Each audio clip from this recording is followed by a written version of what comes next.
네, 감사합니다. 오늘 말씀은요, 요한복음 1장 9절부터 14절 말씀 되겠습니다. 제가 천천히 봉독에 올릴게요. 참빛 곧 세상에 와서 각 사람에게 비추는 빛이 있었나니 그가 세상에 계셨으며 세상은 그로 말미암아 지은 바 되었으되 세상이 그를 알지 못하였고 자기 땅에 오매 자기 백성이 영접하지 아니하였으나 영접하는 자 곧 이름을 믿는 자들에게는 하나님의 자녀가 되는 권세를 주셨으니 이는 혈통으로나 육종으로나 사람의 뜻으로 나지 아니하고 오직 하나님께로부터 난 자들이니라. 말씀이 육신이 되어 우리 가운데 거하심에 우리가 그의 영광을 보니 아버지의 독생자의 영광이요 은혜와 진리가 충만하더라. 아멘. 오늘 말씀 제목은요, 요한복음 하나님이시며 인간이신 예수 두 번째 시간, 우리가 하나님이시고 사람이신 그 예수를 영접하지 못하는 이유에 대해서 오늘 말씀을 나누고자 합니다. 우리가 지난 시간에 1장 9절, 10절, 11절까지 저희가 말씀을 나눴어요. 기억하는가 모르겠는데, 우리가 9절, 요한복음 1장 9절, 10절, 11절까지 이렇게 말씀을 나눴고, 오늘은 12절, 13절, 14절까지 오늘 말씀을 전하도록 그렇게 하겠습니다.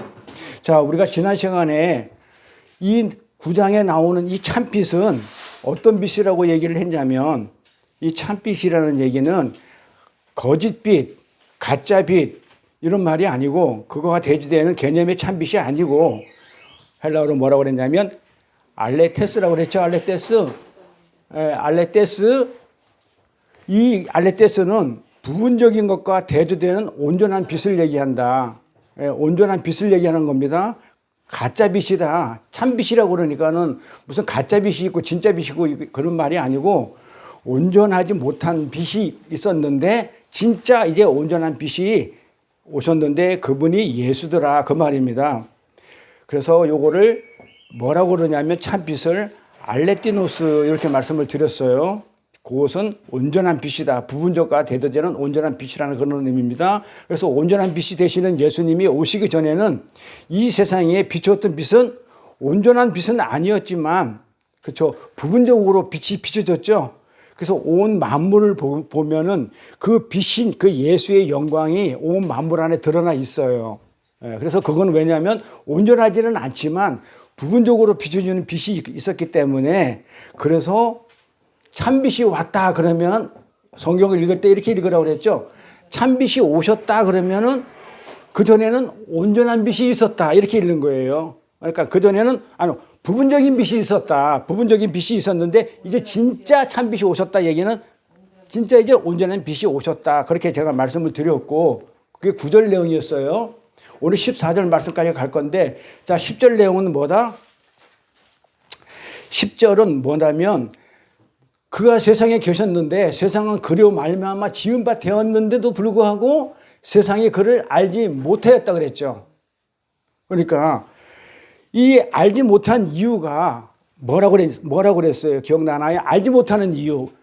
이 세상에 계셨고 이 세상은 그 예수로 말미암아 지어진 바 되었는데도 불구하고 예수를 알지 못하는 그 이유가 뭐라고 그랬어요? 그치? 어둠에 속해 있는 사람들은 이 어둠을, 자기를 드러내는, 이 죄를 드러내는 이 빛을 좋아할까요? 싫어할까요? 거부하는 거죠. 싫어하기 때문에. 그래서 알지를 원하지 않아서, 아예 인식조차 하기 싫어서 알지 못했던 거라 그랬어요. 그래서 어둠을 좋아하는 자들은 절대로 빛 가까이 가려고 하지 않기 때문에 그렇게 어둠을 알지 못했고 빛을 알지 못했고, 그 다음에 두 번째로 뭐라고 그랬어요? 이 세상 마귀가 어떻게 해요? 그들의 눈을 가려버렸죠. 눈을 멀게 했어. 그래서 소경을 만들어버렸어. 그래서 알지 못했다. 그렇게 10절을 그렇게 설명을 해드렸습니다. 그리고 11절에 가서 11절에 보니까는 자기 땅에 오매 자기 백성이 영접지 아니하였다 그랬죠. 자, 잘 들어보세요. 영접지 아니했다는 거하고 영접하지 못했다는 것은 말이 달라요. 네, 다른 겁니다. 못한 거하고 안 한 거하고 달라요. 그런데 보니까 11절에 보니까 영접지 아니하였다 그러죠. 그러니까 아니한 이유가 뭐다? 그 아니한 이유가 악해서 그런 게 아니고 그 11절 우리가 지난 시간에 공부하면서 어디에 비유를 설명을 드렸냐면 포도원 농부 비유를 드렸어요. 주인이 울타리를 쳐가지고 밭을 만들어 놓고 포도원 농부한테 가서 농사를 져서 포도 열매를 소출해라 해놓고 때가 돼서 와가지고 그 열매 내놔. 그러니까 농부가 그 종을 보낸 종을 죽여버리죠. 그러니까 아들을 보내니까 아들까지 죽여버리죠. 왜 죽였다? 주인이 원하는 열매를 얻기 때문에. 그러니까 어떤 열매를 맺어서 내가 좋아하는 열매를 맺어놓고 내가 먹고 싶은 열매를 맺어놓고 주인이 원하는 그 열매가 없으니까 어떻게 돼요? 죽여버린 거다. 그래서 뭐다? 11절 얘기가 자기 땅에 오매 주인이 포도원 농지기를 맡겨놓고 가서 포도를 달라고 그러니까 그 포도원 지기들이 영접지 아니했다. 뭐 했다는 거야? 죽여버렸다는 거죠. 그래 포도원 농부를 들여가지고 그 예를 드렸고 오늘은 이 12절부터 14절까지 말씀을 진행할 겁니다. 그러면 세상 사람들이 어둠에 속한 사람들이죠. 이 어둠에 속한 사람들이 왜 그러면 아예 영접을 못할까요? 자, 여기서는 영접을 안 한 이유를 얘기했고, 자, 오늘은 영접을 못하는 이유, 못하는 그 이유에 대해서 오늘 말씀을 드릴까 합니다. 자, 영접이라는 것은 뭘 영접이라고 그래요? 내 안으로 받아들이는 게 영접이에요. 집사님 맞죠? 내 안으로 받아들이는 것을 영접이라고 그런다. 그런데 영접하지 못하는 것은 왜 그럴까? 내 안에 뭐가 있기 때문에, 이 빛이 아닌 뭐가 있기 때문에 다른 것으로 꽉 차 있기 때문에 그 빛으로 꽉 차 있는 게 아니고 다른 것으로 꽉 차 있으니까 들어올 틈이 없는 거예요. 그래서 받아들일 수가 없다는 거예요. 그래서 이 가시나무새 노래를 보면 조성모가 노래했나요? 내 속에 내가 너무도 많아. 그러니까 내 안에 내가 너무도 많으니까 이 빛이 들어올 틈이 없어. 그래서 영접하지 않은 거란 말이에요. 못하는 겁니다. 그래서 내가 가득 차 있을 때는 영접이 안 돼요. 그래서 내 인생의 중심에서 어떻게 할 때 영접이 되냐면 나를 비워낼 때, 내가 이 안에서 어떻게 할 때 죽어버리면, 그걸 쉬운 말로 내려놓으면, 내가 내 안에서 나라는 존재를 죽어버리면, 그리고 뭘로 채우면, 그리스도로 채우면, 빛으로 채우면 그게 영접이에요. 그래서 그때에 비로소 내 안이 비워지게 되고 하나님을 영접하게 됩니다. 그래서 여기 10절에서 그로 말미암아 지은 바 되었으되 할 때 요 대는요, 참빛이 오셨는데 아무도 그 빛을 알아보지 못했다 해놓고 그 대라는 얘기는 뭐냐면 그러나거든요. 그러나 아무도 못 못했다. 그러나 영접하는 자들이 지금 12절에 생겼다. 지금 그렇게 얘기를 하는 거예요. 그 문맥이 이어지는 내용의 접속사입니다. 그래서 영접하게 된 사람들이 참빛을 보고 예수 그리스도를 영접하게 되는 것은 왜 그러냐면 내가 잘나서? 내가 왜 영접하게 된 사람이 됐냐면 내가 잘나서? 내가 뭔가 열심히 성과를 이뤄서 노력을 한 게 많아서? 아니죠. 오직 뭐라고요? 하나님의 선택이죠. 하나님의 선택, 그걸 불가항력적 선택이라고 그러죠. 그 선택과 하나님의 일하심, 하나님이 역사하심, 일하심에서 비롯된 것이지 우리 인간 쪽에서는 어떤 도모, 어떤 노력도 거기에 기여하거나 보태질 수 없다고 성경은 그렇게 지금 선언하고 있어요. 13절에다가. 그래서 13절에 이거는 우리 인간의 어떤 노력이랑 어떤 도모하는 거, 어떤 땀 흘리는 거, 성과 이런 걸 가지고 어떻게 돼요? 우리가 하나님을 영접하는 자가 된 게 아니고 하나님 자녀가 된 게 아니고 뭘로 됐다고 그래요? 하나님의 오직 일하심과 하나님의 택하심이야.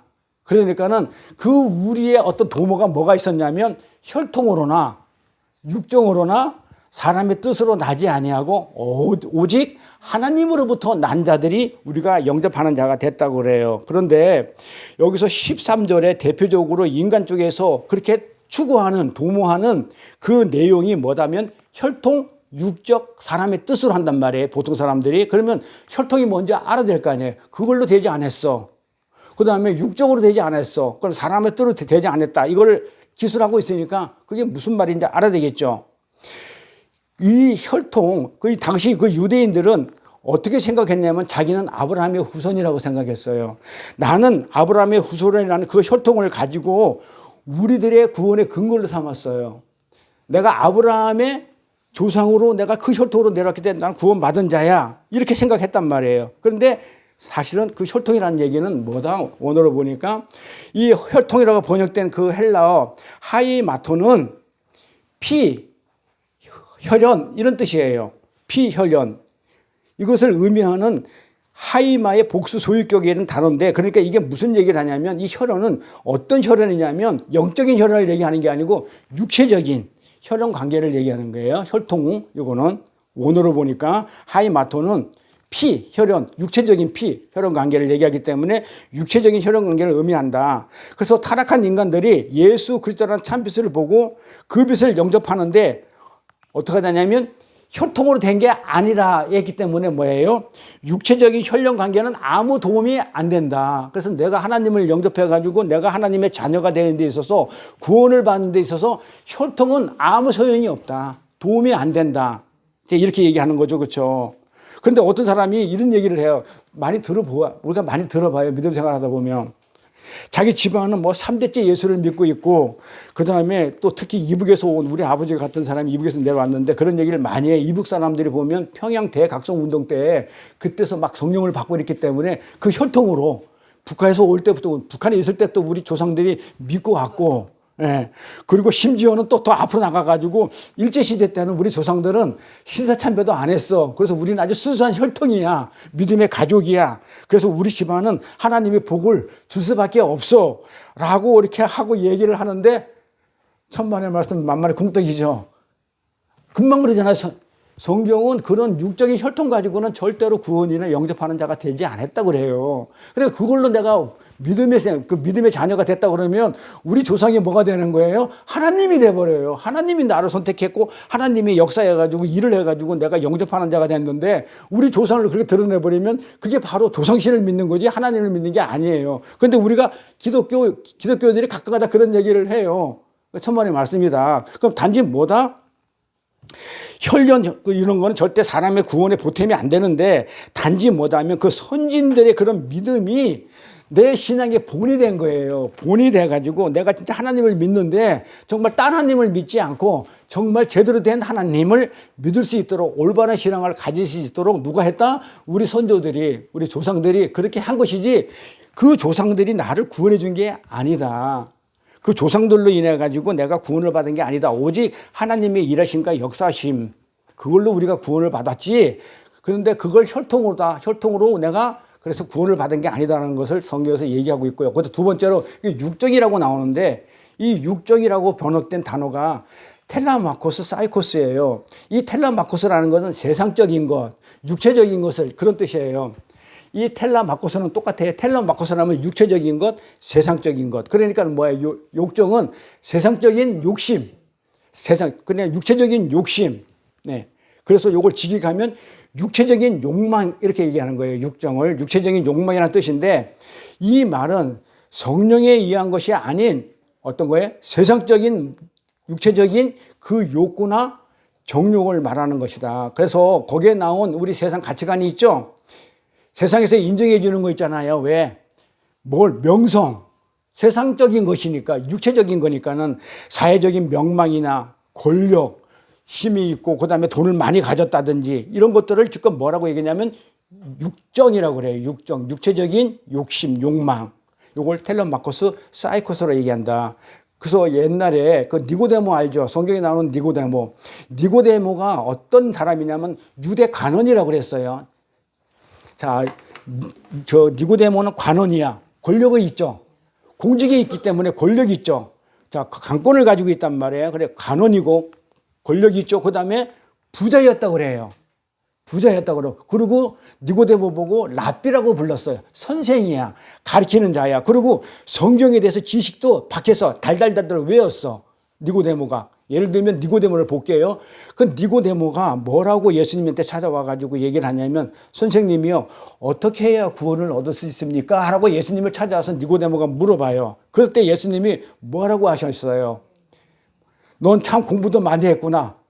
많이 알고 있구나. 달달달 외우니까. 그리고 너는 남들을 선생이니까, 랍비니까 잘도 가르쳤구나. 그리고 너는 참 성실히 살아가지고 돈도 많이 벌었구나. 부자구나. 그러니까 거기다가 조금 더 노력해가지고 그렇게 하게 되면 구원을 받을 수 있어? 이렇게 했나요? 그럼 뭐라고 했어요? 나로 만지 않고는 구원을 얻을 수가 없다고 그렇게 얘기한단 말이에요. 그래서 어떻게 예수님이 얘기를 하시냐면, 간원, 니고데모한테 이렇게 얘기해요. 또 유식한 척 할게요. 제가 유식한 척 할게요. 한지사님 죄송합니다. 제가 유식한 척해서. 자, scrap everything you've done, 니고데모스. 그리고 원어로 보면 스크랩. 이 스크랩이 뭐예요? 뭐를 갖다가 해가지고 이렇게 모아놓고 하는 건데, 사실 본래 뜻은 버리는 거예요. 버리다. 나한테 떠나가서 버리다예요. 스크랩 하다. 그래가지고 everything, 모든 것을 버려. 예수님이 니고데모한테 모든 것을 버려. 어떤 것이냐 하면 you have죠. have 줄임말. 네가 가지고 있는 것으로 단 한 행위들. 네가 가지고 있는 건 넌 관원이었지. 부자지. 재물도 있지. 그 다음에 너 지식도 있지. 그 다음에 너는 뭐 여러 가지는 뭐 성경도 많이 알고 있지. 그런 걸 가지고 너는 구원받을 수 없으니 버려. 이랬다고요. 니고데모스야. 이렇게 얘기하는 거예요. 니고데모, 너는 네가 가지고 있는 것들, 그걸로 이뤄낸 것들 하나도 도움이 안 되니까 다 갖다 버리라고 하셨어요. 그러니까 니고데모가 가지고 있던 것이 바로 뭐였다고요? 그게 육정이에요. 그렇죠? 사회적인 명성도 가지고 있지, 선생이라는 명성도 가지고 있지, 그 다음에 간원이라는 권력도 가지고 있지, 또 돈도 있지. 이런 사회적인 것들, 인간들이 세계에서 가치관으로 알아주는 이런 것들을 육정이라고 그런다. 이걸 갖다가 텔레마코스, 사이코스라고 그런다.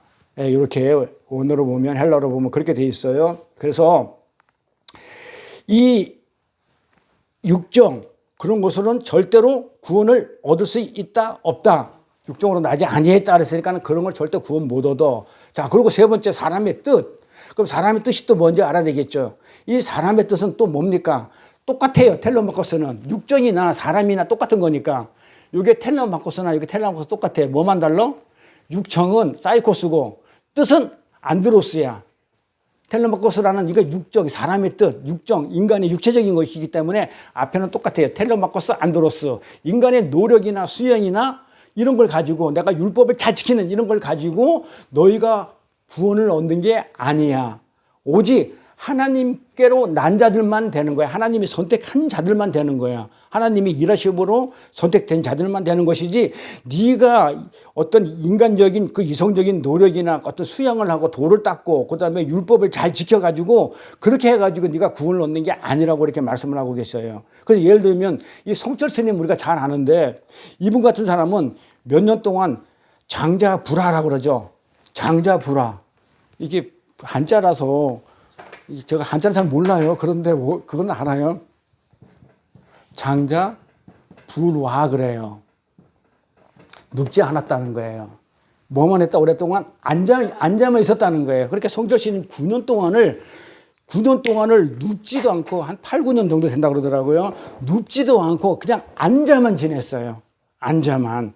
9년을 그렇게 앉아만 있었는데, 나는 화장실을 어떻게 갔는지 맨날 그렇게 앉아있으면 궁금한데, 그거는 그냥 그따 치고 모르겠고, 9년을 그렇게 앉아 있었다고 하는데, 이 진리를 갖기 위해서 성철 스님이 진리를 깨닫기 위해서 그렇게 고생을 하였지만 그것으로 구원을 얻었나요? 못 얻는다 그런 얘기예요. 구원을 못 받았어요. 그리고 어떤 사람은 18년 동안을 철조망을 쳐놓고 사람을 안 만나요. 그러니까 사람을 안 만나니까 말해 안 해요.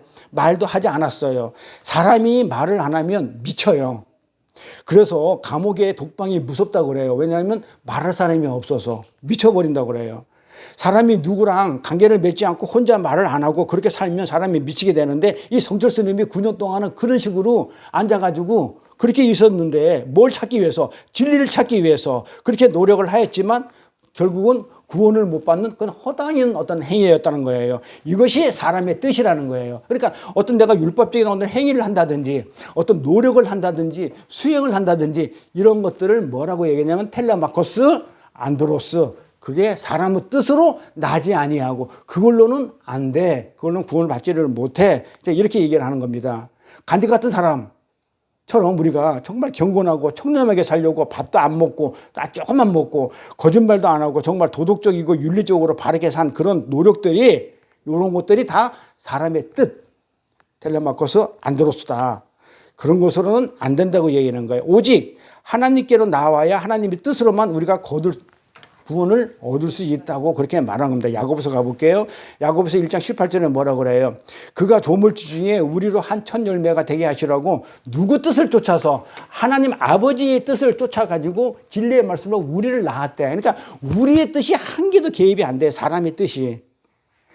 누구? 하나님이 자신의 뜻을 쫓아가지고 그렇게 우리를 낳았지, 우리의 뜻을 쫓아가지고 하나님이 우리를 낳은 게 아닌 거라는 얘기예요. 그 성경이 얘기하고 있잖아요. 그래서 또 요한일서 가보면 또 뭐라고 하는지 한번 볼게요. 요한일서 가보니까 보라, 아버지께서 어떤 사람을 우리에게 주사 하나님의 자녀라 일컬음을 얻게 하였는고 우리가 그러하도다. 그러므로 세상이 우리를 알지 못하면 그를 알지 못함이니라. 아버지의 뜻에 따라 아버지에게서, 아버지가 우리에게 주은 거지, 아버지께서 우리한테 주었지 우리가 뭘 한 건 아니죠. 그래서 아버지께서 우리에게 사랑을 베풀어 주신 것이지 우리가 뭘 한 게 아니다라고 성경은 그렇게 누누이 강조하고 있는 거예요. 그래서 우리의 노력이 거기에 요만큼도 보탤 수가 없다는 얘기입니다. 그래서 에베소 한번 더 찾아볼게요. 에베소 1장 5절에 가니까 뭐라고 얘기하냐면 그 기쁘신 뜻대로 우리를 예정했다고 그래요. 하나님이 기뻐하시는 뜻대로 우리를 예정했지 내 뜻대로 하나님 나 예정해 주세요 해가지고 예정된 게 아니다. 하나님 뜻대로. 자, 이 얘기는 무슨 얘기냐면 엿장수 마음이에요. 그 하나님 마음대로 하는 거예요. 그러니까 내가 왜 선택을 받았는지, 내가 왜 구원을 받았는지 나는 알 수가 없어요. 그건 누구만 알아? 아버지만 알아. 그러니까 엿장수 마음대로 한 거야. 그러니까 아버지 뜻대로. 그래서 우리가 하나님의 뜻대로 하는 그 하나님의 보좌를, 하나님의 뜻을 우리는 흔들 수 있을까요? 없을까요? 흔들 수가 없다는 거예요. 그런데 사람들이 보좌를 흔드는 기도, 참 말은 좋죠. 끝까지 그냥 어딥니까? 삼각산 가가지고 소나무 뿌리 그냥 다 뽑아버리고 내가 한번 흔들어 보겠다 하는 그 말은 참 좋은데 절대로 인간의 힘으로 그 하나님의 보좌는 흔들리지 않아요. 내가 40일 금식을 100번 한다고 해도 하나님의 보좌는 절대 흔들리지 않는다. 왜 그러냐면 우리가 하나님의 뜻을 절대로 바꿀 수가 없기 때문에 그래요. 우리는 하나님의 뜻을 바꿀 수가 없어요. 차라리 우리가 순종하는 게 낫지. 그래서 우리가 기도해서 하나님의 뜻이 바뀌면 그건 하나님이 아니죠. 예를 들어서 그런 거예요. 옛날에 브루스 올마이티라는 주인공이라는 사람이 그 영화가 있었는데 이 사람이 뭐 기도를 해가지고 하나님 바쁘시니까 저한테 하나님의 권한을 저한테 주세요. 이래가지고 이 사람이 하나님을 이제 대역을 하는 거야. 그런데 대역을 하고 하나님 자리에 앉아가지고 하나님 일을 하다 보니까 사람들이 기도가 막 너무 많이 올라오는 거야. 여기서는 뭐 비 내리게 해달라. 여기는 너무 막 홍수 졌다. 막 그냥 너무 많은 비가 막 올라오니까 기도가 올라와가지고 너무 골치가 아파.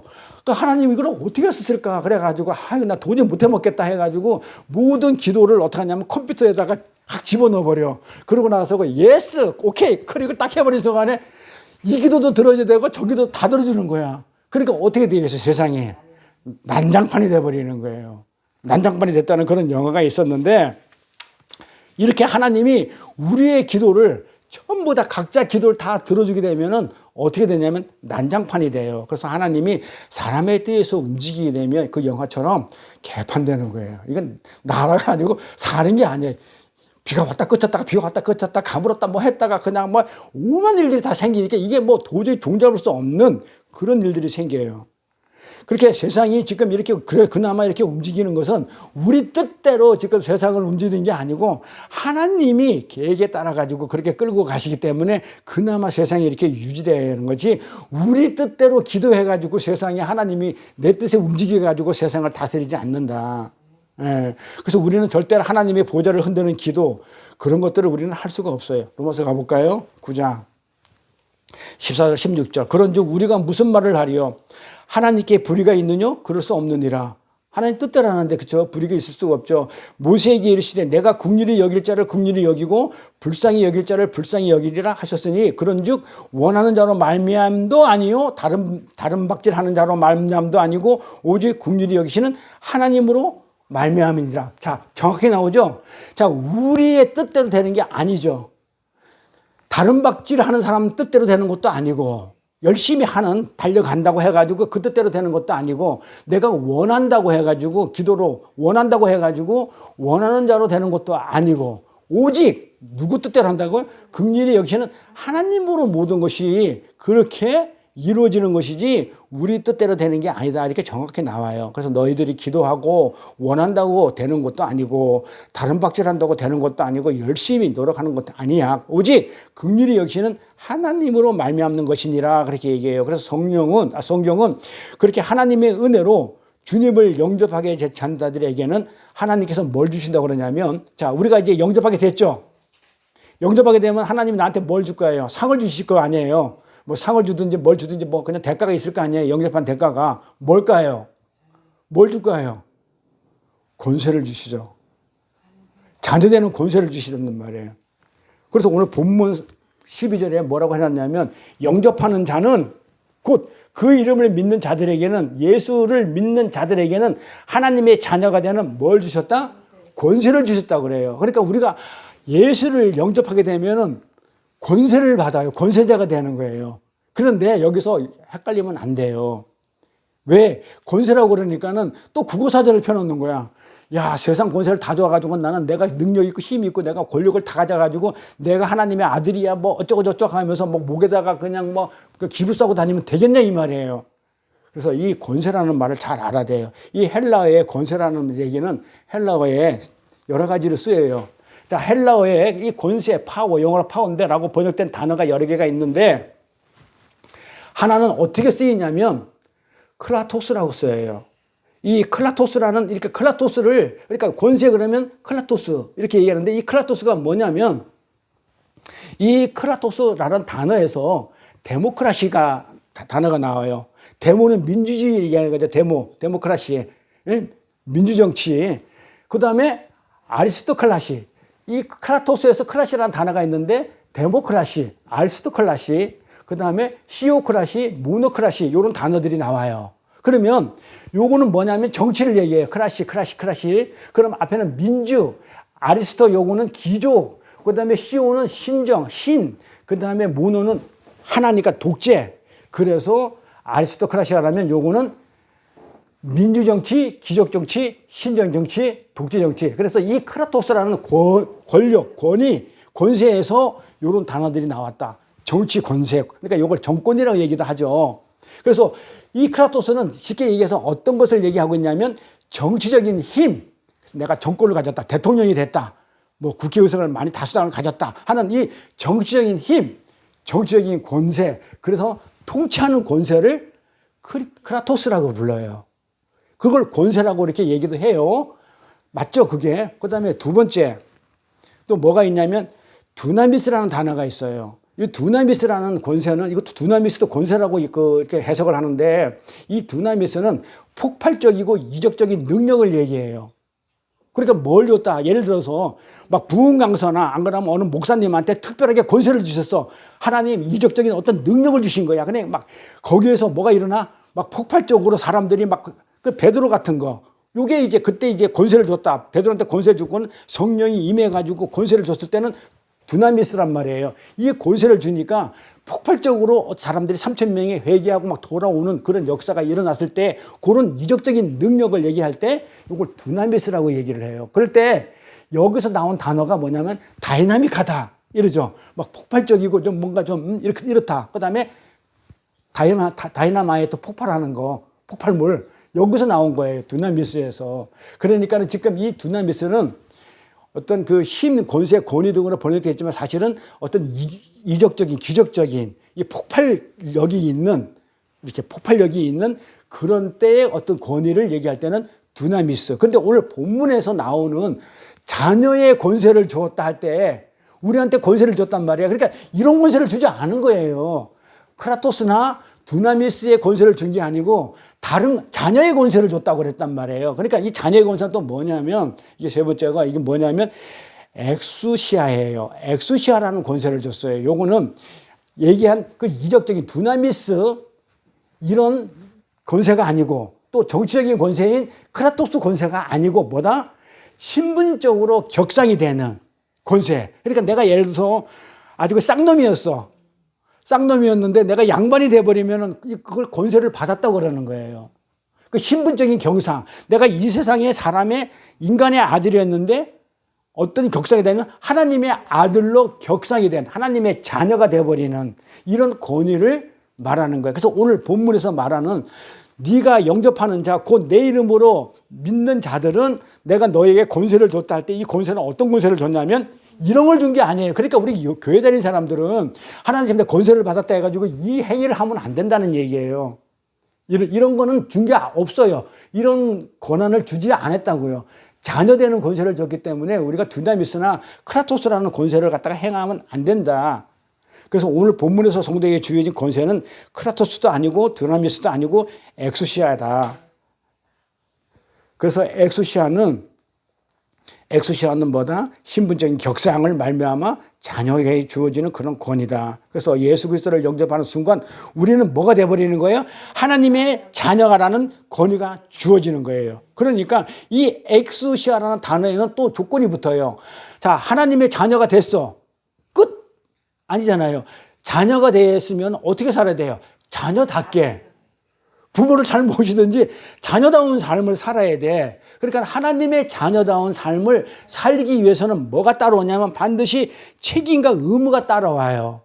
그래서 우리 기독교인들한테는 하나님의 자녀가 되는 권세를 줬지만은 반드시 따라오는 게 하나님의 자녀다운 삶을 살게 되는 그런 의무가 주어져요. 그래서 사실은 세상적으로 보면 이런 것보다는 사실은 질 안 좋은 권세야.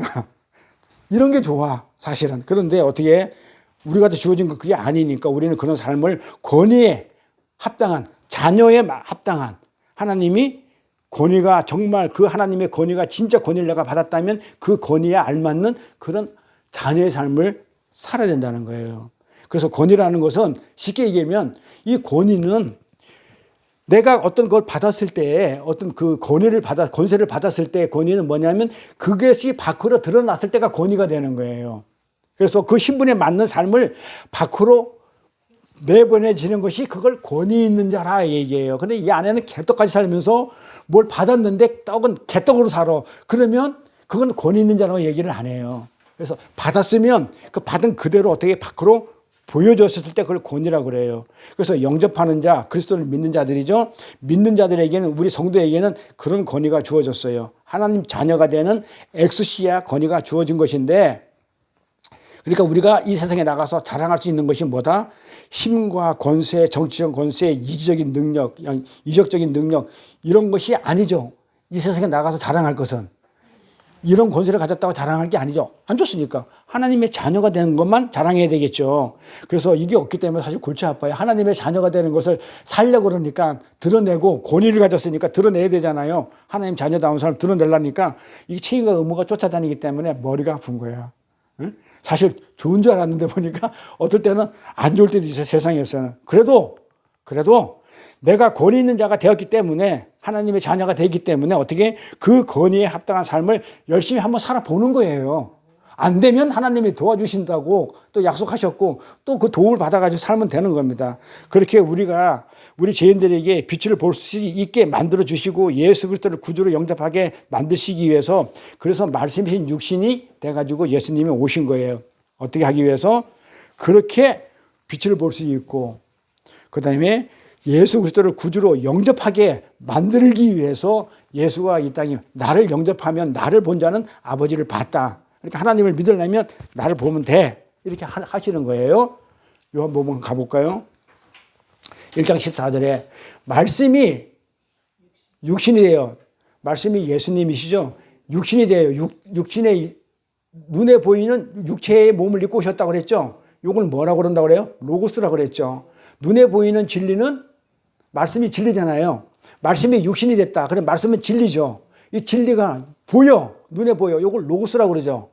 그러니까 육신에. 근데 예수님은 육신으로 오지만 그 안에 뭘 담고 왔다?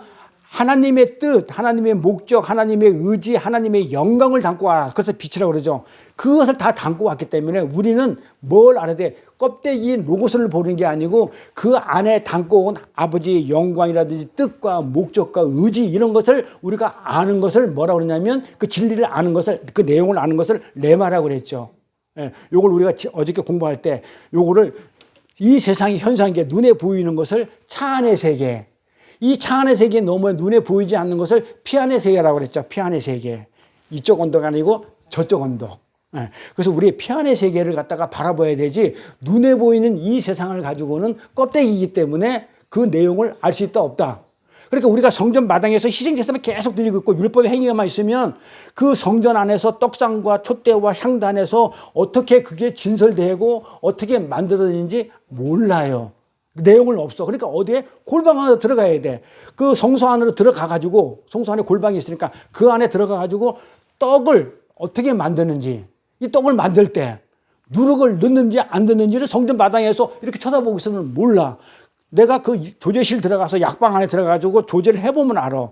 골방이 조제실이라고 그랬으니까 들어가가지고 떡을 직접 이제 빚다 보면 여기다 누룩을 안 넣는 걸 알구나. 그러고 나서 성소에서 진설을 할 때, 떡상을 갖다 놓고, 왜 6개씩 6개 12개를 만들고, 왜 6개씩 따로따로, 그리고 왜 옆으로 안 놓고 수직으로 이렇게 세우는지, 그걸 알 수 있는 거예요. 근데 성전 마당에서 열심히 동물이나 가축 잡아가지고 열심히 1년에 한 번씩 희생제사, 율법적인 희생제사 드린다고 해가지고, 떡상이 왜 12개인지, 왜 6개씩 나눠놨는지, 왜 이렇게 탑을 쌓듯이 양쪽에다 쌓았는지, 그걸 모른단 말이에요. 근데 우리가 지금 성경의 말씀을 통해서 성경을 문자적으로 보지 아니하고 어떻게 레마를 보게 되면 그 내용을 우리가 알게 되는 거예요. 그게 성경에 다 나와 있으니까.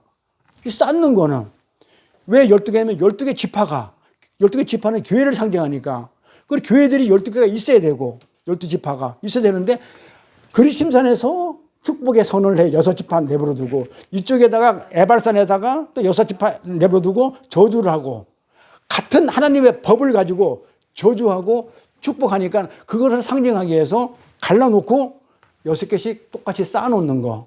근데 그런 걸 알아야 될 거 아니에요. 그리고 이 빛을 내기 위해서는 기름이 있어야 되는데 이 기름이 어디서 나오는지 이게 감람산에서 흘러나와가지고 만든 그 빛인지 그 기름인지 어디서 나오는 기름인지 알아야 될 거 아니에요. 근데 성전 마당에 있으면 그걸 아냐 이 말이에요. 모른다 이 말이에요. 그래서 우리는 알려고 그러면 그 하나님의 뜻, 하나님의 메시지, 하나님의 그 내용을 알려고 그러면 그 예수를 통하지 않고는 모른다. 근데 예수가 말씀이야. 그러니까는 말씀을 모르면 그 아버지의 뜻을 몰라. 알 수가 없는 거예요.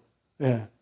그래서 아버지의 말씀이 육신이 돼가지고 아버지의 말씀, 뜻과 목적과 모든 걸 가지고 내려온 그 예수가 우리 눈에 보여야 돼. 우리가 하나님을 어떻게 알아요? 가보지도 않았고 보이지도 않는 하나님을 우리가 어떻게 아냐고요. 그래서 육신으로 와야 보여서 아는 거예요. 그래서 이 세상 만물, 우주 만물을 보고 여기에 하나님의 영광과 빛이 깃들어 있기 때문에 이걸 보고 하나님을 아는 거예요. 그래서 하나님이 율법을 줘서 이 율법을 통해서 머무르면 안 되고 그거는 원수고 내가 율법을 하나님이 주셨으니까 율법 나쁜 거 아니에요. 좋은 겁니다. 하나님의 법이니까 율법을 주셨는데 이거 율법을 내가 내용을 모르고 껍데기로 그냥 지키려고 하면은 그거는 율법이 나를 천국에 못 데리고 하는 원수가 되어버리고 근데 이 율법을 통해서 내가 진리를 알아버리면 하나님의 뜻을 알아버리면 율법이 없었으면 내가 진리를 몰랐으니까 이것은 좋은 거죠. 그러니까 원수를 어떻게 되는 거야? 사랑하라고 그래요. 그래서 왜 어떤 데는 원수를 사랑하라고 그러고 어떤 데는 원수를 미워하라고 그랬으면 성경이 무슨 아침에는 사랑하라고 그러고 또 그냥 저녁에 가서 원수를 미워하라는데 도대체 이게 무슨 얘기야? 이렇게 가면 안 되죠.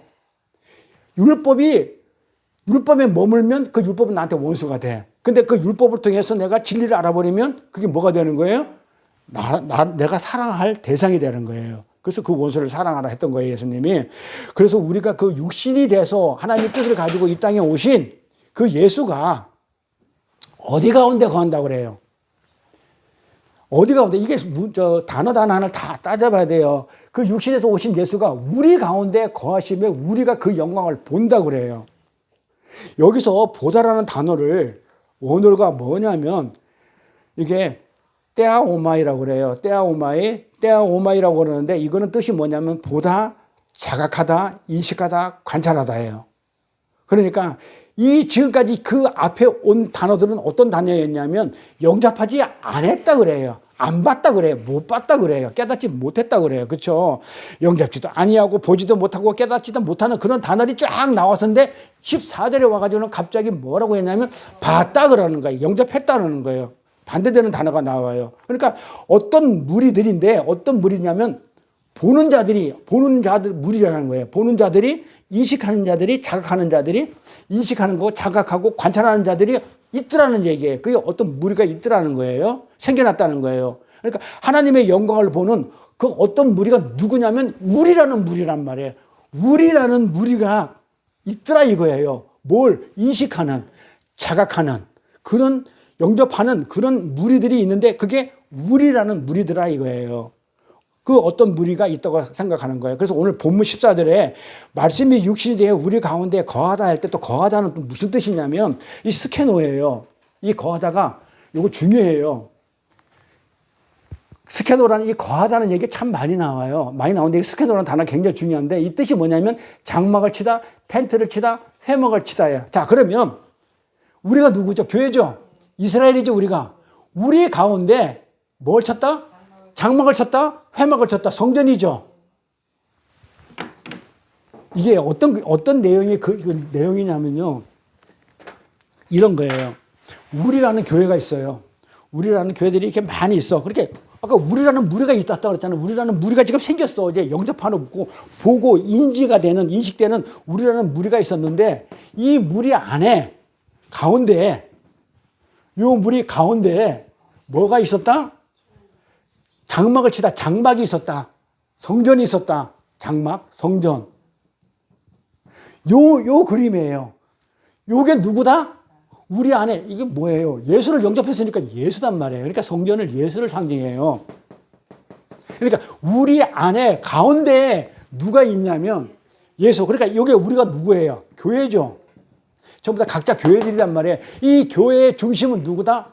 예수. 지금 이 말을 하는 거예요. 우리 가운데 거하심에 이 얘기는 우리 전부 다 교회의 중심은 예수야. 근데 그 예수의 영광을 우리가 봤어. 알았어. 그게 누군지, 아버지 뜻을 어떻게 가져오는지 하늘의 뜻을 알았어. 그거 보니까 아버지 독생자의 영광이고 은혜와 진리가 충만한 그런 영광이더라. 지금 이렇게 얘기를 하는 겁니다. 그래서 요거를 직역을 하니까 말씀이 육신이 되어 우리 가운데 회막을 두르셨다. 성전을, 텐트를 쳤다. 뭐 이런 얘기입니다. 그래서 이 회막, 장막은 성막을 얘기한다 그랬어요. 그래서 성경을 읽으면 이런 얘기가 많아요. 예수 그리스도가 사람 가운데 거하심에, 우리 가운데 거하심에 이런 얘기가 계속 나와요. 거하시는 이 회막을 치다, 장막을 치다, 성막을 치다 이런 단어를 왜 표현했냐면 그가, 예수가 뭐다? 성막의 주인공이야. 그리스도가 우리 가운데 거하다 이렇게 할 때 그냥 우리 안에 그냥 있다 이렇게 읽으면 안 되고 우리 삶의 중심이 예수야. 가운데 성막이 있는 그 예수야. 이렇게 얘기를 하는 거예요. 그래서 성막은 바로 예수를 가리키고 있었다는 뜻입니다. 그래서 우리가 그래서 예수가 우리 가운데 말씀이 육신이 되어 우리 가운데 거하신다는 것을 회막을 치다, 장막을 치다, 구약 성경에 보면 성경을 읽을 때 이래 장막을 쳤다 이래죠. 자, 모세가 민수기라든지 이런 데 가서 그냥 이렇게 행진하고 나갈 때 구름기둥, 불기둥으로 가다가 거기서 장막을 쳤다. 그 장막을 쳤다, 뭐 텐트 쳤다 이렇게 읽으면 안 되고 우리 교회 무리 안에 그 중심에 예수가 거하시고 있다. 이 얘기예요. 그렇게 성경을 이렇게 이해를 하시는 거예요. 그래서 그렇게 성경은 그렇게 회막을 쳤다, 장막을 쳤다 그렇게 표현을 합니다. 근데 회막은 항상 어디에 있다? 이스라엘 중심에 있었죠. 항상 중심에 있었죠. 자, 요거 잘 보세요. 요 앞에 잘 보세요. 요걸 잘 알아두셔야 돼요. 그러면 이 성전이 있었어. 이 해막이 있었어. 동서, 남, 북. 요렇게 있었어요. 그러면 이 이스라엘들이 어떻게 장막을 쳤는지, 아니, 어떻게 삥 둘러쌌는지를 성경에 잘 나타냈어요. 해막의 동쪽에는 유다와 이스라엘과 스브론이라는 지파들이 있었어. 그 다음에 요거 성경에 있는데 정리를 해두시면 좋아요. 회막의 서쪽에는 누가 있었냐면 에브라임 지파와 므낫세 지파와 베냐민 지파가 이렇게 있었어. 그 다음에 남쪽에는 르우벤 지파와 시므온 지파, 갓 지파. 그러니까는 동서남북이니까 3개 지파씩 12지파를 갖다가 이렇게 배열을 했단 말이에요. 회막을 중심에 두고 각 이스라엘 교회들을 이렇게 배치를 했어요. 북쪽에는 단 지파와 아셀 지파와 납달리 지파를 이렇게 배치를 했어요. 그러니까 항상 성전을 장막을 쳤다 그러면 항상 장막을 치고 나서는 이렇게 지파들이 동서남북으로 딱 배치되어 있는 거예요. 그런데 중요한 거는 요 친 상태에서 여기에 이 성막이 여기 있잖아요. 어디 갔어? 이 성막이 이렇게 있잖아요. 이 성막이 이렇게 있잖아요. 그러면 지금 여기에 3개 지파, 여기에 3개 지파, 여기에 3개 지파, 여기에 3개 지파 이렇게 있잖아요. 근데 요 3개 지파 요 앞에 또 뭐가 있냐면 레위 지파가 여기 들어가 있어요. 이 성전을, 이 예수를 레위 지파 동서남북으로 레위 지파들이 딱 지키고 있고 요 레위 지파 안에다가 다시 뭐냐면 또 그 이스라엘 교회들이 또 진을 치고 있어요. 그리고 이 밖에는 또 진영 밖에는 또 성벽으로 이렇게 있어요. 자, 어제 공부했죠. 이렇게 진을 치고 이렇게 쌓은 것은 뭘 얘기하는 거다고요? 뭘 얘기한다고 그래서 뭘 상징한다고? 거룩, 순결, 정결. 그러니까는 여기 안에 있는 자들은 하나님의 백성들이야. 밖에는 순수하지 않은 하나님의 백성들이 아니야. 구별된 자들이야. 거룩이 있기 때문에 구별된 거예요. 이거는 구별된 것을 갖다가 지금 에워싸는데 우리가 소중한 물건이면 물건일수록 어떻게 돼요? 더 싸고 더 싸고 더 싸고 많이 싸듯이 성벽을 싸가지고 이 성벽 밖에 있는 이스라엘 백성 아닌 자들하고 하나님이 구별시켜 놓고 또 교회들을 또 구별시키고 또 여기서도 또 더 정결한 거룩한 레위 지파를 구별시키고 그리고 나서 또 쌓은 게 예수야. 이런 식으로 지금 그러니까 우리가 구약에 있는 민수기라든지 이런 것들이 전부 다 복음을 얘기해요. 왜 정을 이렇게 쌓았지? 왜 이렇게 지파를 12지파를 이렇게 나눴지? 이런 걸 갖다가 한번 고민해 볼 만한 거예요. 자, 그림으로 하게 되면 더 이해가 쉬울 거예요. 그림 잘 보이나요? 여기서 중요한 또 키포인트가 있어요. 자, 그림 보면은 이게 서쪽에 에브라임, 므낫세, 베냐민 맞죠? 에브라임, 므낫세, 베냐민 이렇게 있어요. 그 다음에 남쪽에 그 다음에 동쪽에 이렇게. 자, 잘 보세요. 그런데 성전 문은 어디 있어요? 자, 요 그림을 볼게요. 요 그림 잘 보이나요? 요게 지금 성전이죠. 그렇죠?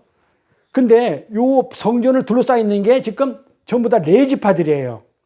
이 회막문 들어가는 입구에 누가 있냐면 모세와 아론이 딱 있어요. 들어간 입구에는 모세와 아론이라는 레위 지파가 있고 그 다음에 남쪽에는 고앗 지파가 있어요. 다 레위 지파예요. 고앗. 그 다음에 북쪽에는 무라리가 있고 서쪽에는 게르손이 있어요. 전부 다 레위 제사장들이에요.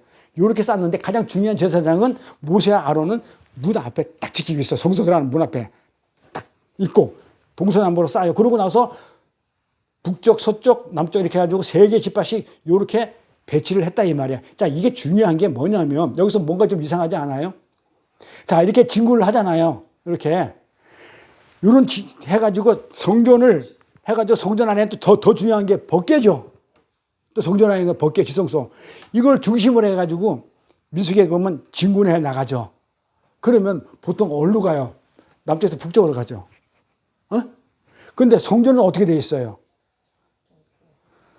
동쪽에서 문이 여기 있어요. 그리고 서쪽에 지금, 그래서 성전은 지금 어떻게 했냐면 이 그림으로 보면 딱, 그러니까 거꾸로 앉아있는 것 같아. 자, 이렇게 북쪽으로 가야 되는데, 우리가 지금 일로 가야 되는데 성전이 이렇게 앉혀있는 거야. 문이 동쪽에 있어. 그리고 서쪽에 있어. 성전은 서쪽에 있고, 문은 동쪽에 있어. 그러니까 성전은 동쪽에서 서쪽으로 이렇게 앉혀져 있어요. 남북으로 앉혀져 있는 게 아니고 동서로 앉혀져 있다고, 가로로. 왜 그래요? 왜 그러냐고요. 우리 공부 많이 했어요. 항상 동쪽은 하나님과 반대편이야. 하나님과 반대편을 동쪽이라고 얘기를 해요. 그래서 가인의 후손인 그 누굽니까?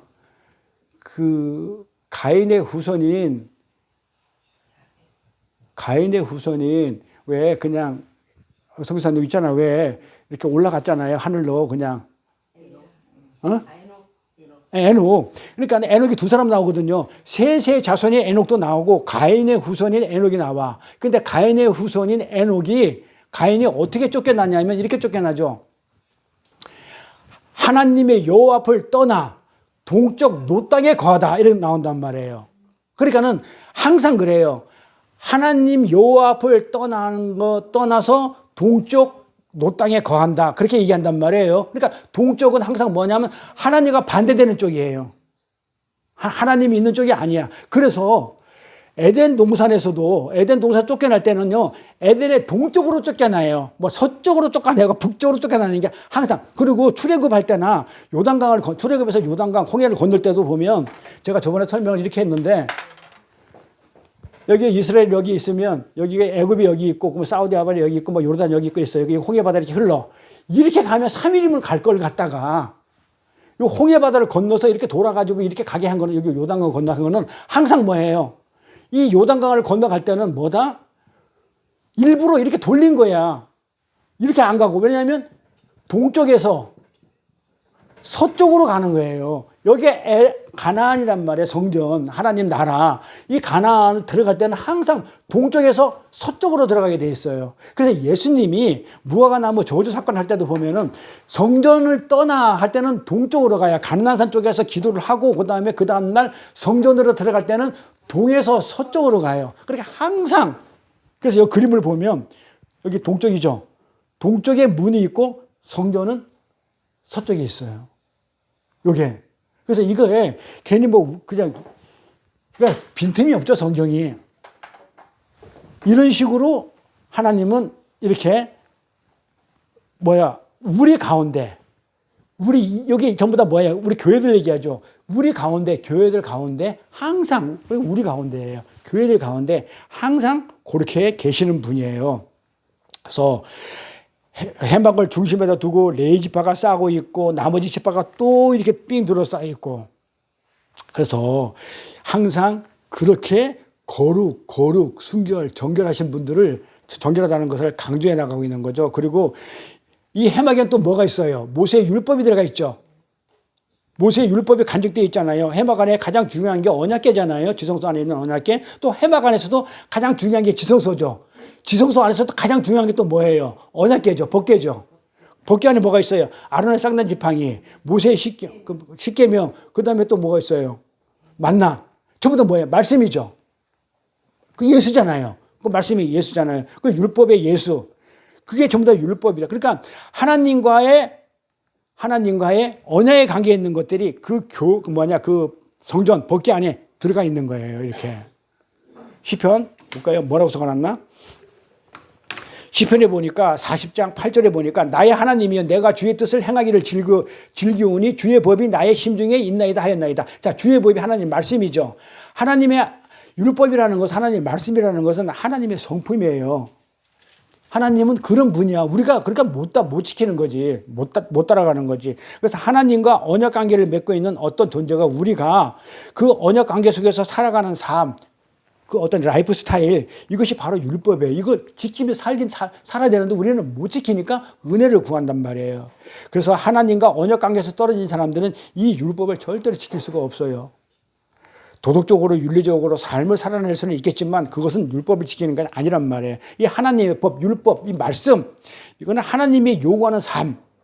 하나님은 이런 삶을 살았어. 그것을 보여주는 것이 말씀이고 율법이고 하나님의 법이에요. 그러니까 우리들 보고 너희들 그렇게 살아. 하나님의 자녀가 되는 권세를 주었으니까 하나님의 그 성품, 속성 그대로 살아. 근데 못 살지? 내가 도와줄게. 그래서 은혜가 나오는 거죠. 그래서 율법이 우리에게 주어졌어요. 그러니까 하나님의 법인 율법이 말씀이 예수가 우리 가운데 거하신다. 그런 얘기는 그렇게 거하게 되면 그렇게 권세를 받게 되면 우리가 뭘 본다? 예수의 영광도 느끼고 은혜를 느끼고 또 내가 진리로 충만하게 된다라는 게 요한복음 1장 14절 내용이에요. 그러면 돌아가가지고 우리 본론 들어가가지고 처음에 가면 제가 오늘 요한복음 1장에 9절부터 14절 말씀 다 정리했어요. 자, 9절부터 12절까지, 11절까지는 지난 시간에 했던 것이고, 다 설명됐죠? 조금 전에 요약해드렸고, 자, 그리고 나서 오늘 12절, 13절, 14절, 전부 다 설명 다 드렸어요. 그래서 성경을 읽을 때, 그냥 읽지 마시고, 영접하는 자, 이렇게 읽게 되면, 왜 우리가 영접을 못했지?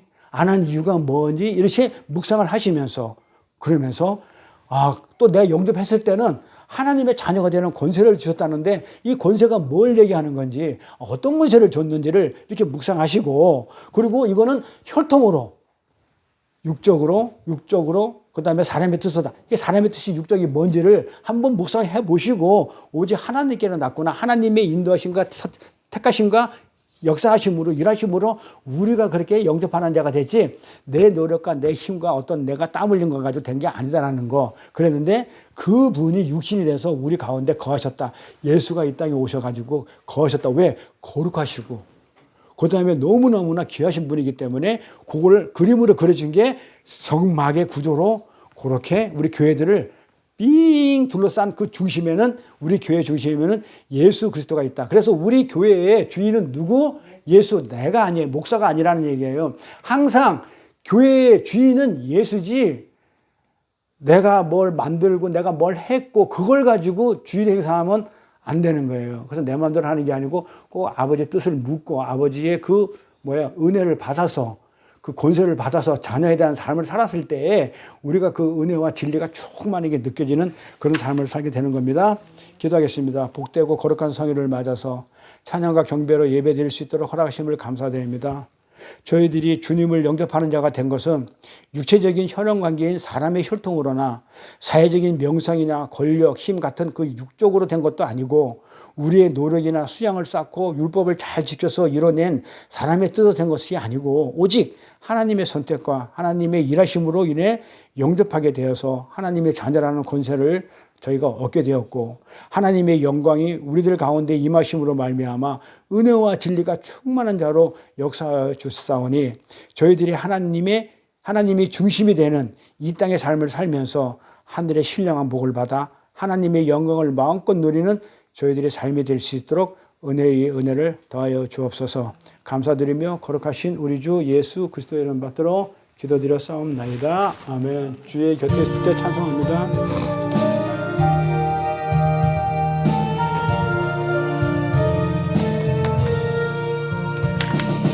주의 곁에 있을 때